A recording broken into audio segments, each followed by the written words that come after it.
As Facebook prepares to go public, one of the big questions is whether Mark Zuckerberg, whose favorite outfit is the hoodie, sweatshirt, and flip-flops, is grown enough to lead a company valued at more than $80 billion.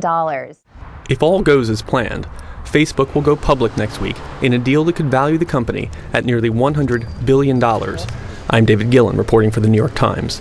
A big question, whether founder and CEO Mark Zuckerberg, who turns 28 on Monday, has truly matured from the alpha geek of the social network into a CEO of a global corporation.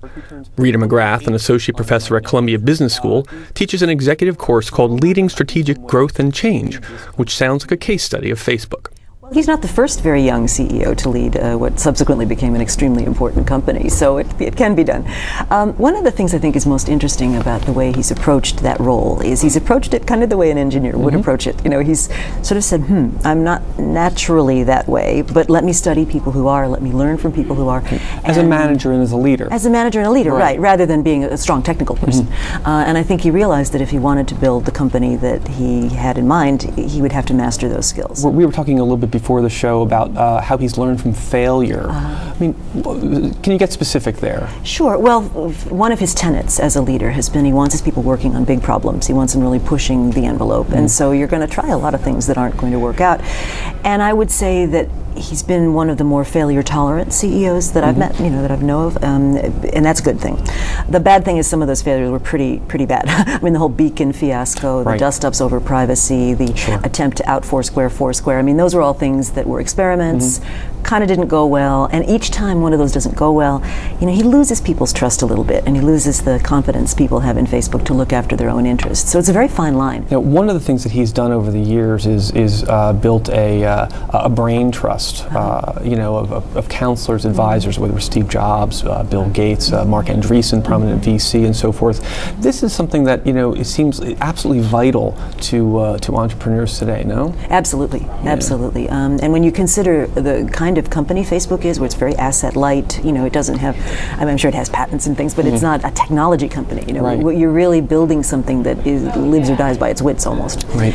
And so having that council of advisors to help fill in the gaps where he doesn't know. And I think he's been really smart about identifying where he really feels he can make the decision, and that's it, that's the way it's going to be, and where other people need to be brought into debate, to discuss, to engage in dialogue. And I think he's been very aggressive about that. Right. Talk just a little bit more too about his hiring. I mean, Sheryl Sandberg is a perfect example of somebody that was a great hire, and in some ways, showed where he was going as a manager and leader. Absolutely. Well, people like Sheryl were brought into the company very explicitly because A, that wasn't what he wanted to do, and B, probably wouldn't be very good at it anyway. But I think his ability to capture somebody like that, I mean, she left a fabulous position before, so his ability to attract those kind of people, I think, speaks very well for him as a leader. Now, there was a bit of a flutter on Wall Street as he was doing the road show for the IPO this week. He shows up in his hoodie. No surprise to anybody who knows him or anybody in Silicon Valley, but the Wall Street types were all like, why can't you just put on a suit?